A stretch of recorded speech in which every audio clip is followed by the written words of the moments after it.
Bentuk bunga yang unik dan mempersonakan bersama gabungan tona warna yang menarik menaikkan seri bunga orkid atau dengan nama lain dikenali sebagai anggerik.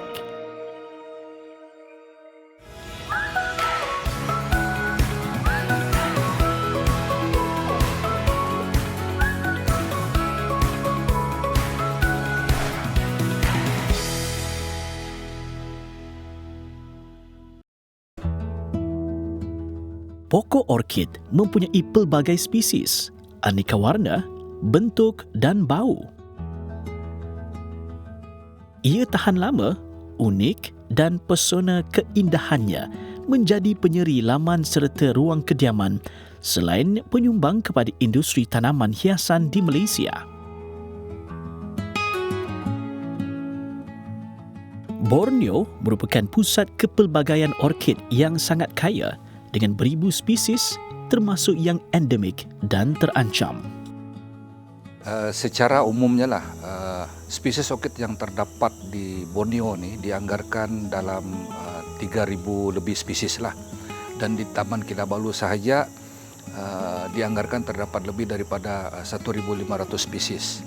Dan di Pusat Pemeliharaan Orkid Poring setakat ini kami berjaya menanam sebanyak 263 spesies orkid yang jarang ditemui lah.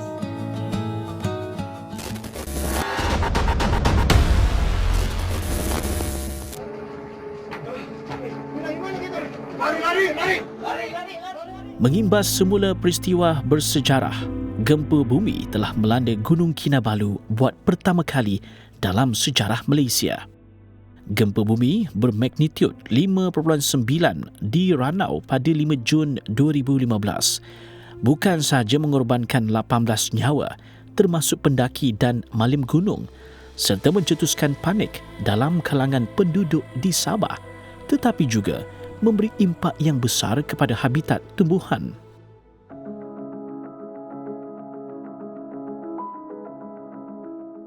Seminggu selepas tragedi gempa bumi itu, Taman-Taman Sabah yang berperanan melindungi dan memelihara kawasan semula jadi menerusi bahagian penyelidikan dan pendidikannya menggerakkan satu program khas dikenali sebagai Op Rescue Tumbuhan.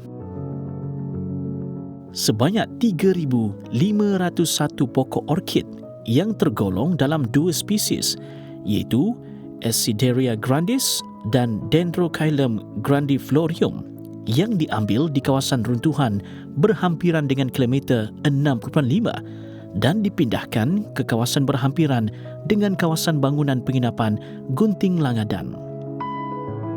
So biasanya orkid yang kami kutip dari habitat asalnya ni terutamanya kawasan-kawasan yang mengalami ancaman. Kita risau spesies ini akan pupus.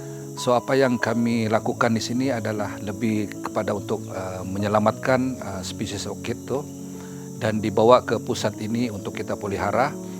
Dan selain daripada itu juga pusat ini juga berperanan sebagai gym plasma ataupun tabung kepada spesies inilah. Pusat Pemeliharaan Orkid Poring yang diuruskan oleh Sabah Parks memainkan peranan utama dalam pemeliharaan orkid di luar habitat asal serta spesies orkid unik di Malaysia, khususnya dari Gunung Kinabalu. Secara keseluruhan Taman-Taman Sabah ni terdiri daripada 10 bahagian utama dan salah satu bahagian yang penting iaitu bahagian penyelidikan dan pendidikan. So antara fungsi bahagian penyelidikan dan pendidikan ni adalah untuk menjalankan penyelidikan ataupun kajian yang diperlukan untuk bahagian pengurusan taman melalui data-data saintifik yang diperolehi daripada penyelidikan yang dilaksanakanlah. Dan salah satu unit yang penting ialah unit botani. Dan fungsi utama unit botani ini ada 6 dan 2 daripada fungsi itu adalah untuk melaksanakan kerja-kerja ataupun penyelidikan yang berkaitan dengan mikropropagasi iaitu pembiakan tumbuhan melalui teknologi in vitro.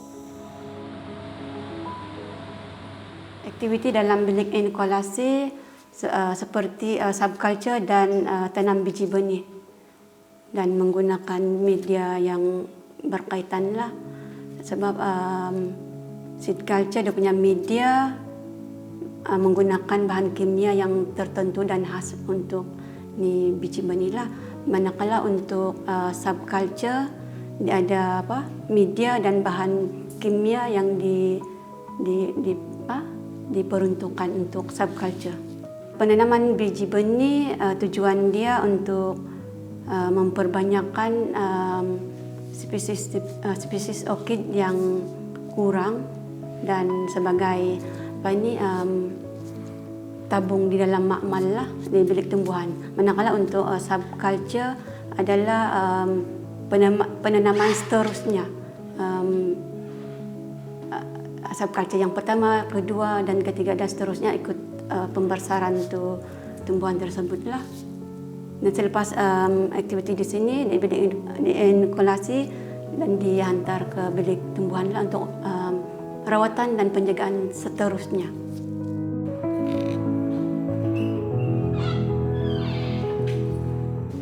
Okey, Makmal Biotek Poring ini ditubuhkan pada tahun 2002 di bawah unit botani bahagian penyelidikan dan pendidikan Taman-Taman Sabah. Tujuan utama dia adalah untuk tujuan pemeliharaan orkid liar di Sabah, di mana kita membuat kerja-kerja seed culture atau kultur biji benih untuk kita buat penambah spesies di Poring Orchid Conservation Center. Makmal Biotek kita ni boleh memuatkan sehingga 2,500 hingga 3,000 plus, dan kita pernah mencapai dalam 2,700 plus dalam satu masa di Makmal ini.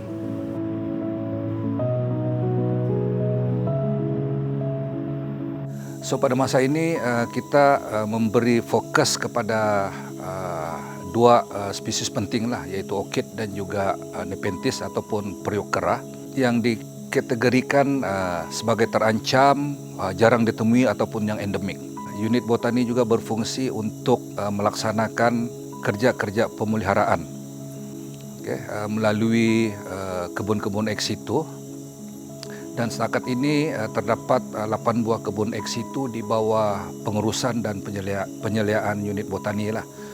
Termasuklah pusat pemeliharaan orkid poring.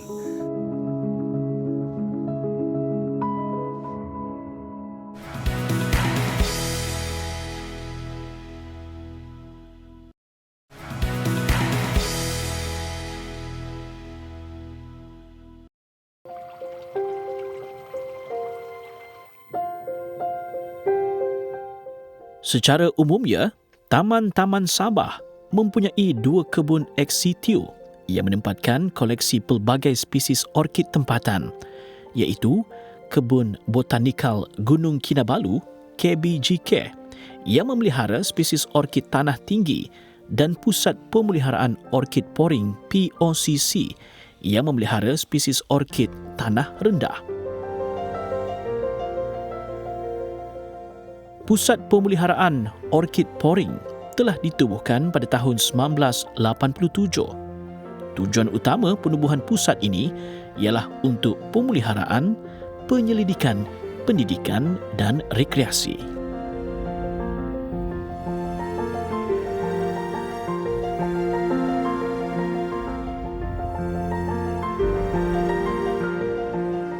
Sebuah tapak semayan orkid juga telah dibina bagi menempatkan anak orkid yang dihasilkan dari makmal.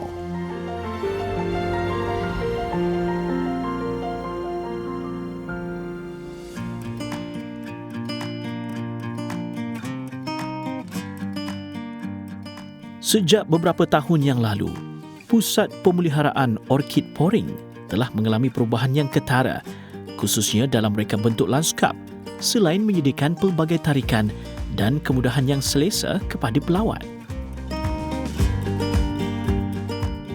Setiap hari kami akan bergotong royong ataupun bekerjasama untuk memastikan kawasan ini bersih dari pagi hinggalah tengah hari.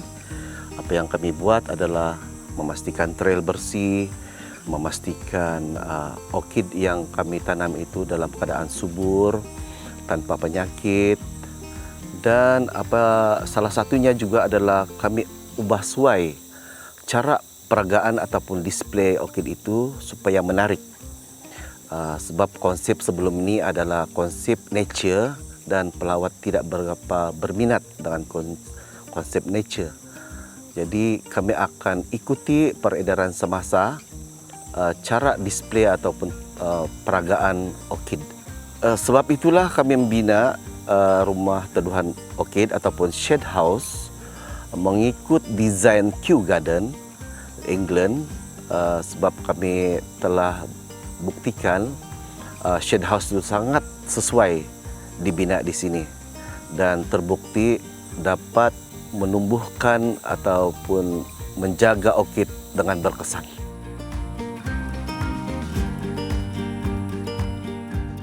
Bermula daripada konsep nature ataupun susun atur nature, kami lebih kepada susunan display atau peragaan.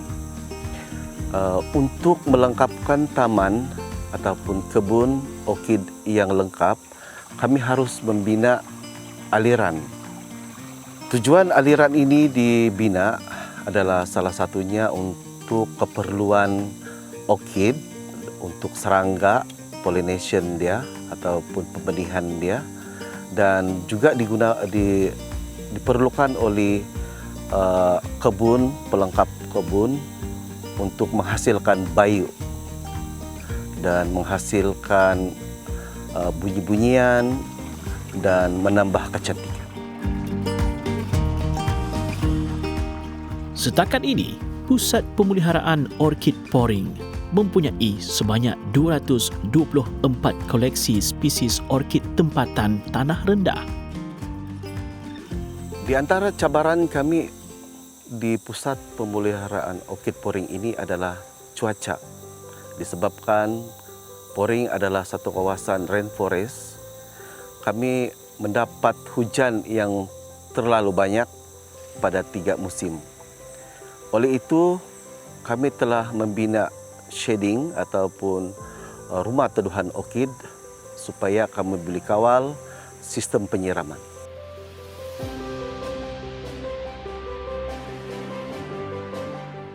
Selain orkid yang biasa ditemui, pusat ini juga memberi fokus untuk menambah koleksi orkid yang dikategorikan sebagai endemik, terancam dan jarang ditemui. Orkid selipar ataupun Papia pedilum rothschildianum adalah salah satu orkid yang sangat digemari oleh pencinta orkid. Sehingga kan orkid ini telah dicari oleh pemburu orkid. Keistimewaan dia adalah mempunyai bentuk bunga yang sangat cantik dan bunganya bertahan sehingga 1 bulan. Sebab itulah orkid spesies ini sangat digemari oleh pemburu orkid. Selain daripada orkid selipar yang telah diburu oleh pemburu orkid, salah satu yang kami pelihara juga adalah orkid telinga gajah yang malangnya cuma ada di 2 daerah di Sabah sahaja, yaitu daerah Tawau dan daerah Tenom. Sebab itulah kami cuba berusaha untuk mendapatkan benih untuk ditanam di sini. Dan syukur alhamdulillah berjaya tumbuh, berjaya berbunga dan berjaya berbuah. Dan itulah sebab kebanggaan kami bila kami telah berjaya membiakkan dia dan menanam semula di tempat ini. Hasil pollination yang kita buat sebentar tadi, dan ini akan dibawa ke makmal selepas 4 hingga 6 bulan lah bila dia sudah matang. Ya, ini adalah Phalaenopsis amboyensis yang ditanam di nursery luar dari nursery tertutup itulah.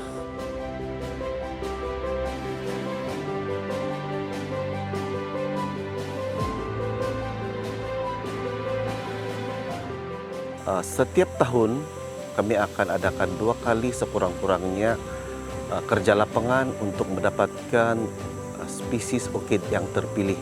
Disebabkan tempat ini adalah pemeliharaan, kami diarahkan untuk mencari spesies endemik yang kemungkinan besar telah hampir pupus.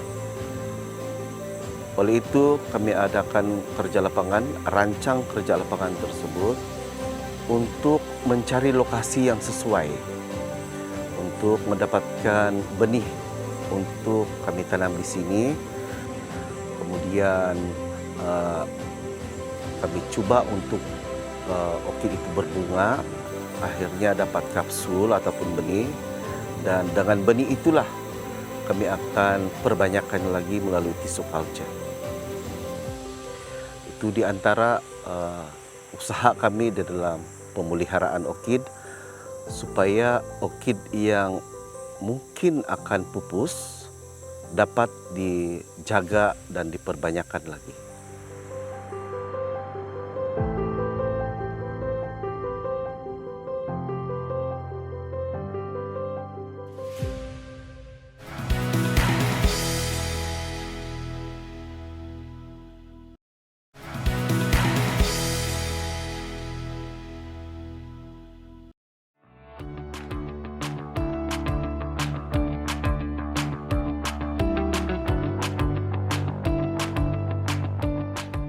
Pusat pemeliharaan orkid poring ini turut berfungsi meningkatkan kesedaran awam melalui inisiatif seperti program pengangkatan orkid atau lebih sinonim dengan sebutan Orchid Adoptions Program.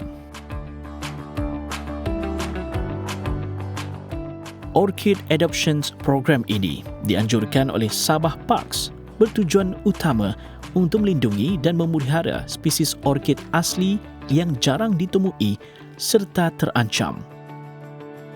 Pusat Pemeliharaan Orkid Poring juga melaksanakan satu program yang dinamakan Orchid Adoption Program. Dan program ini telah dimulakan pada 1 Desember 2022. Dan tujuan utama program ini dilaksanakan adalah tidak lain dan tidak bukan untuk tujuan pemeliharaan.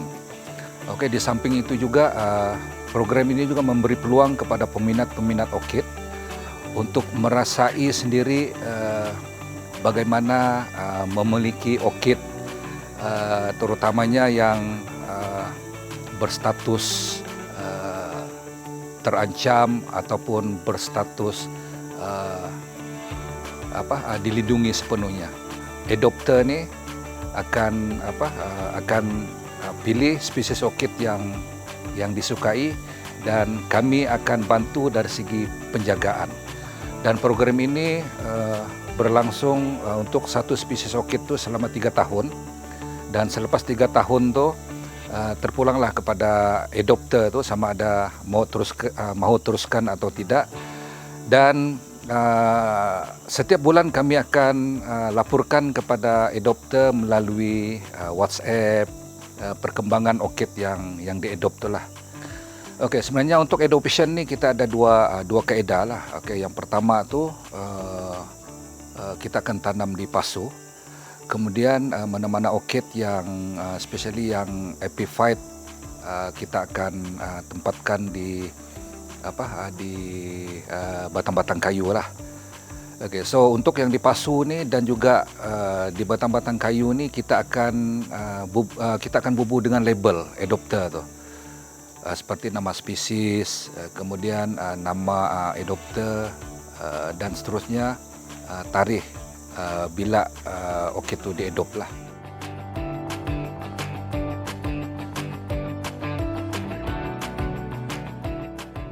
Kepentingan pemeliharaan orkid adalah bertujuan melindungi spesies orkid yang semakin terancam. Kekayaan spesies ini memberi impak kepada Malaysia sebagai negara ekopelancongan kerana mempunyai keunikan orkid liar dan kecantikannya mampu memberi kesan terapi dan ketenangan jiwa kepada penggemarnya. So jadi kepada peminat-peminat orkid yang ada di luar sana tu, kami sentiasa mengalu-alukanlah untuk datang ke pusat pemeliharaan orkid Poring dan seterusnya menyertai program orchid adoption program inilah. Okay, saya ingin memetik kata-kata dari seorang ternama bahawa alam ini dipinjamkan kepada kita oleh anak cucu kita, bukan diwariskan kepada kita oleh nenek moyang kita.